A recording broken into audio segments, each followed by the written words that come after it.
Porsche's profit just collapsed 92.7% in a single year. 6 billion euros gone. 4 profit warnings, thousands of layoffs. This is the same company whose CEO stood on stage in 2021 and called the battery cell the combustion chamber of the future. He bet the whole company on it. That future never showed up.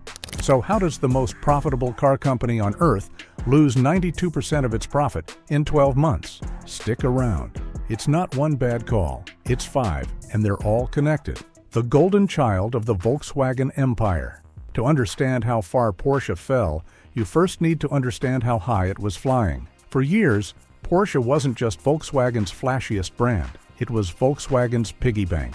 While Volkswagen itself struggled with thin margins on Golfs and Passats, and Audi fought for relevance, Porsche quietly printed money. Sports cars and SUVs with the kind of markup most automakers can only dream about. In 2024, Porsche's operating profit hit 5.64 billion euros. Its automotive division alone posted a 14.5% margin, a number that would make Toyota and Mercedes jealous. Porsche wasn't just a car company inside a bigger car company. It was the reason Volkswagen Group's numbers looked good at all, and Porsche's leadership knew exactly where they thought the future was headed. In 2019, the Taycan launched, Porsche's first all-electric car, and it was a genuine engineering achievement. Then CEO Oliver Blume didn't just believe in electrification, he was one of its loudest cheerleaders in the entire industry. In 2021, when Porsche announced its own battery cell venture called Cellforce, Blume said something that would come back to haunt him. The battery cell is the combustion chamber of the future. That wasn't a throwaway line. That was Porsche staking its identity on electric power the same way it had staked its identity on flat-six engines for 70 years. The plan was aggressive. Porsche wanted 80% of new car sales to be fully electric by 2030. A new EV-only platform was in development for the 2030s. The Macan, one of Porsche's best-selling SUVs, would go fully electric. The 718 Boxster and Cayman, the entry-level sports cars that had introduced a generation of drivers to the brand, were getting electric successors. Even the Cayenne, Porsche's biggest volume seller, had an EV variant coming. For a moment, it looked like it might actually work. The Taycan sold well early on. China, historically Porsche's single largest market, was ballooning into the biggest EV market on Earth, and Porsche wanted a piece of it. Wall Street loved the story. When Porsche went public in a blockbuster 2022 IPO, valued at roughly 75 billion euros, investors weren't just buying a sports car brand. They were buying the idea that Porsche could be Ferrari's profitability and Tesla's growth story, rolled into one stock. That was the pitch. Here's where it started falling apart. The numbers that should terrify every automaker. Let's get straight into the collapse because these numbers are almost hard to believe for a brand this prestigious. Porsche's operating profit for 2025 came in at just 413 million euros. The year before, it was 5.64 billion euros. That's a 92.7% collapse in a single year. Let that sink in for a second. This is a company that, 12 months earlier, was one of the most profitable car manufacturers on the planet. Now it's barely breaking even, but the automotive division specifically, the part of Porsche that actually builds and sells cars, tells an even darker story. Automotive operating profit fell 98.3% from 5.3 billion euros down to just 90 million euros. Porsche's automotive margin, the number that measures how much profit it makes on every car sold, collapsed from 14.5% all the way down to 0.3%.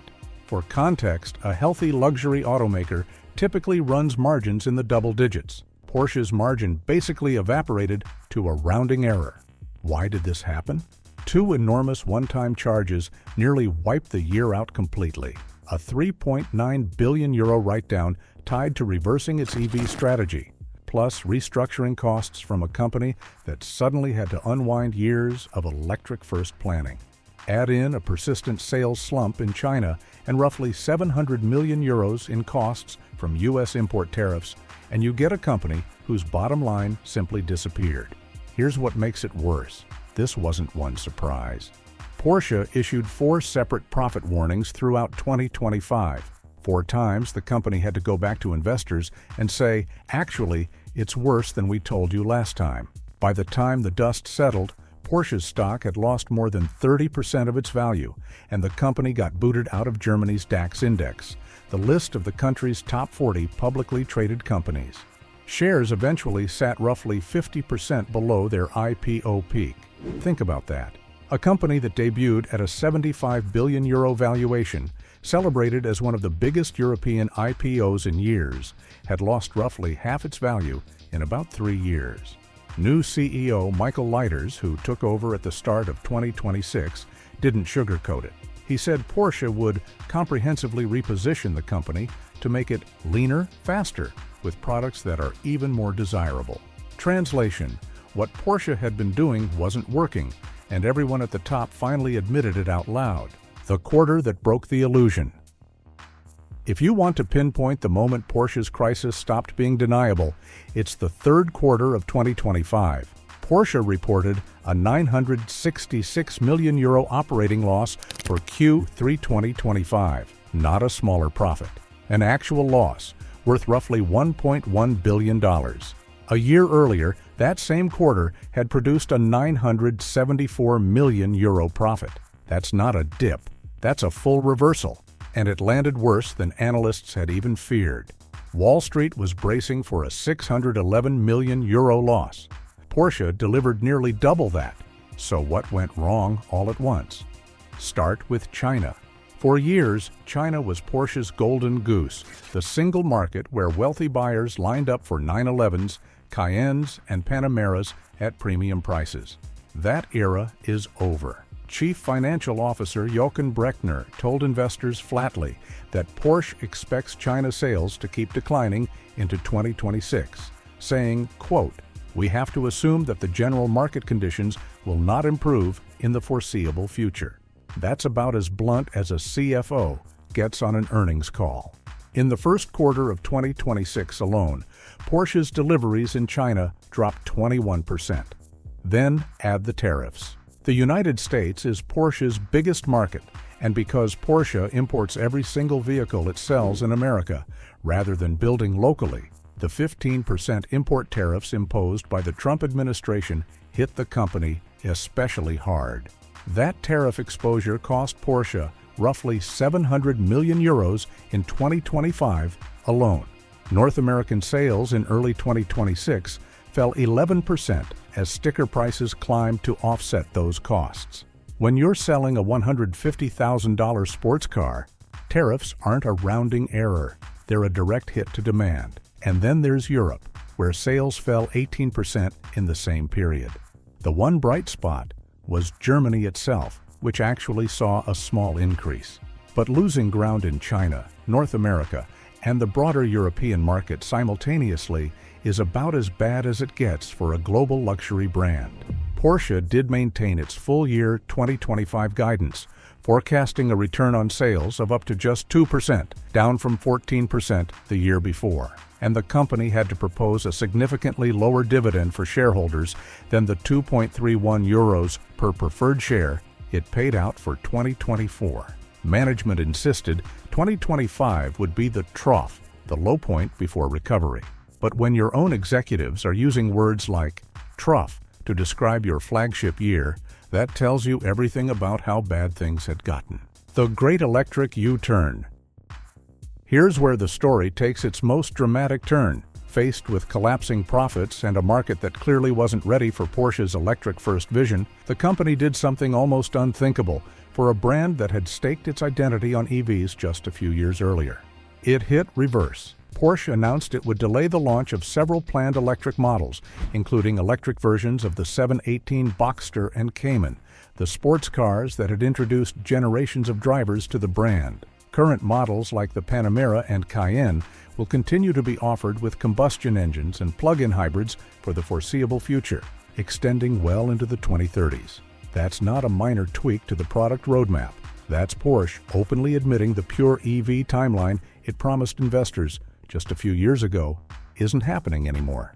Even more telling, Porsche scrapped its planned new EV-only platform for the 2030s in its original form. Instead, the company is redesigning it in coordination with other Volkswagen Group brands to allow greater flexibility across drivetrains, meaning it needs the option to keep building gas and hybrid vehicles on it, not just electric ones. Porsche also walked away from a joint vehicle development project with Volkswagen Group that had been built around that same all-electric assumption.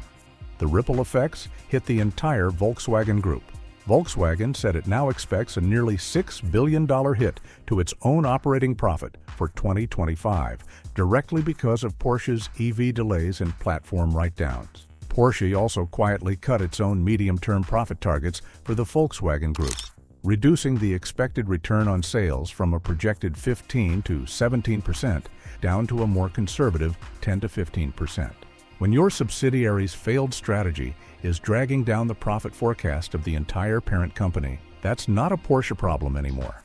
That's a Volkswagen Group problem, and the timing could not have been crueler. Porsche's flagship EV, the Taycan, saw deliveries fall 22% in 2025, dropping to just 16,339 units worldwide. Meanwhile, the gas-powered 911, the car Porsche has built its reputation on since 1963, quietly set a delivery record with 51,583 units sold in 2025. Let that comparison sit for a second. The car company built the electric future around was outsold more than 3-to-1 by the combustion engine sports car it's had in the lineup for over 60 years. The restructuring nobody wanted to announce. With profits gutted and the EV bet clearly not paying off, Porsche moved into full damage control, and the cuts have been brutal. Porsche already had 3,900 planned job cuts through 2030, with roughly 2,000 temporary positions eliminated. Then, in mid-2025, the company added another 1,900 permanent layoffs on top of that. Porsche employs around 40,000 people total, which means significantly more than 10% of the entire workforce is being eliminated. CFO Brechner said a second round of cost-cutting measures focused on salary levels and employee perks rather than pure layoffs was already being negotiated with labor representatives, and he warned that large-scale solutions were needed. Then in May 2026, Porsche went even further, shutting down 3 subsidiaries entirely and cutting over 500 more jobs. The highest profile casualty was Cellforce Group, the very battery subsidiary Bloom had championed back in 2021 when he called the battery cell the combustion chamber of the future. Cellforce was supposed to give Porsche its own in-house high-performance battery technology, a genuine engineering edge over competitors who bought their cells from outside suppliers. Instead, Porsche had already scaled Cellforce back once in August 2025, cutting roughly 200 of its nearly 300 employees and converting it into a research-only unit. By May 2026, even that wasn't viable. The remaining 50 employees lost their jobs, and Cellforce was shut down completely. Porsche's own executive board member for research and development, Michael Steiner, said plainly that due to a lack of volume worldwide, it just wasn't possible to scale up in-house production to the planned cost position. Porsche will now lean even more heavily on outside suppliers like CATL for its EV batteries, the exact dependency the company had originally tried to escape. Porsche e-bike performance and a software subsidiary called Sedatech were shut down in the same announcement. And just weeks before that, Porsche sold off its stake in Rimac and Bugatti Rimac entirely, walking away from performance and EV hypercar ventures it had spent years building relationships around. CEO Leiters summed up the philosophy behind all of it in one sentence: Porsche must refocus on our core business. Now, if you've made it this far into the Porsche story, you clearly care about what's actually happening under the hood of this industry, not just the headlines. Hit that like button, drop a comment telling me what you think Porsche should do next, subscribe if you haven't already, and tap the notification bell so you don't miss the next one of these breakdowns. It genuinely helps this channel keep making videos like this. Okay, let's get back into it, because there's one more crisis brewing, and it might be the most painful one of all. The Macon Gap and the China problem nobody wants to admit. Here's where Porsche's crisis stops being about spreadsheets and starts hitting actual customers in actual showrooms. The Macan is one of Porsche's best-selling vehicles, a compact SUV that's been a gateway car for an entire generation of buyers who couldn't quite justify a 911 but wanted the badge and the driving feel. Porsche discontinued the gas-powered Macan this past summer, planning to fully replace it with the electric Macan. Problem is, demand for the electric Macan has badly lagged behind the combustion version it replaced, especially in the United States, where the $7,500 federal EV tax credit phases out for vehicles above a certain price. And the electric Macan's pricing puts it right out of reach of that incentive.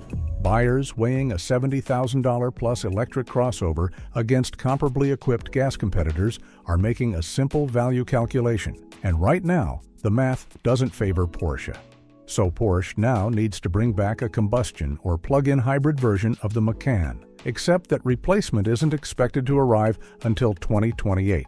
That leaves a multi-year gap where customers who want a traditional gas or hybrid Macan simply have nowhere to go inside the Porsche lineup. They either wait years or they walk into a Mercedes, BMW, or Audi showroom instead. For a brand built on making customers feel like Porsche always has exactly what they want, that gap is close to unthinkable.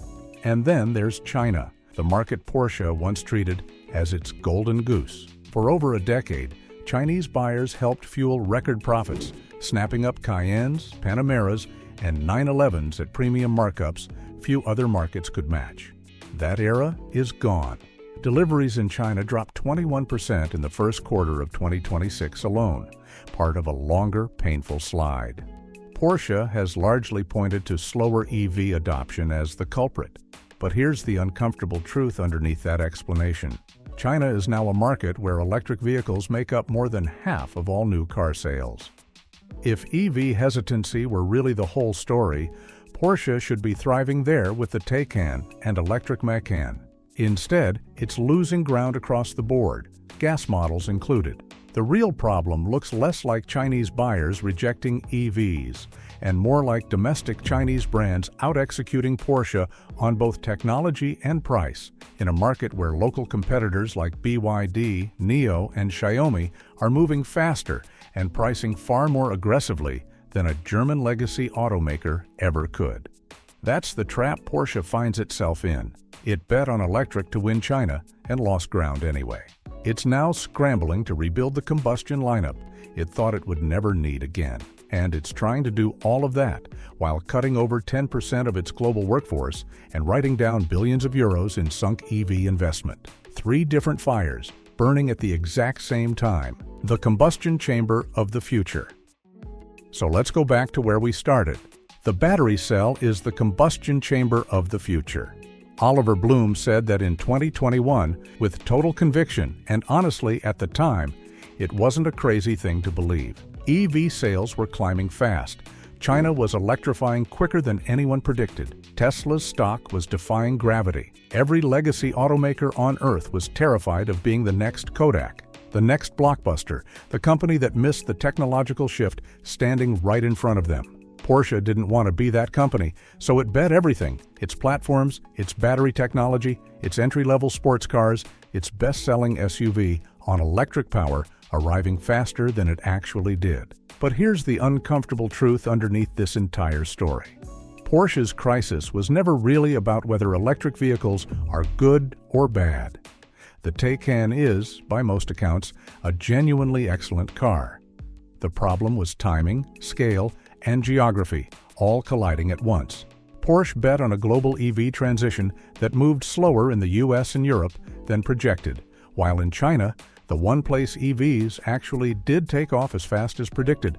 Porsche still lost ground because domestic competitors simply built better, cheaper electric cars faster than a 100-year-old European brand could respond. Layer on tariffs nobody fully priced in, and a battery venture that never hit the volume it needed to be cost competitive, and you get a company where almost 6 billion euros in profit disappeared in a single year. Not because of one bad decision, but because 5 different bets all soured at the exact same time. This doesn't mean Porsche disappears. It's still building some of the most desirable performance cars on the planet. The 911 just set a delivery record. The brand still commands loyalty and margins most automakers would kill for. But the version of Porsche that confidently declared the battery cell was the combustion chamber of the future. That Porsche is gone. What's replaced it is a company that got humbled by its own ambition and is now racing to rebuild the combustion lineup it was so sure it wouldn't need. And that, right there, is the real story behind the Porsche disaster nobody saw coming. Not a single catastrophic failure, but 5 simultaneous miscalculations, a battery bet that never reached scale, an EV timeline that outran actual demand, a China market that shifted faster than Porsche could follow, tariffs nobody fully planned for, and a product gap that's about to leave loyal customers with nowhere to turn until 2028. If this story proves anything, it's that even the most profitable, most beloved brand in the car world isn't immune to betting big on the future and getting the timing wrong. If you learned something new today, do me a favor and hit that like button. It genuinely helps this video reach more people who care about this stuff as much as you do. And if you haven't already, subscribe to MotorZen and tap that notification bell, because Porsche is far from the last legacy automaker about to have this exact reckoning. Drop a comment and let me know what you think. Is this a temporary stumble Porsche recovers from by 2027, or is this the beginning of a much bigger identity crisis for legacy European automakers who bet too early on an all-electric future? I read every single comment, and honestly, some of the best video ideas on this channel have come directly from you guys. Thanks for watching. I'm grateful you spent this time with us, and I'll see you in the next one.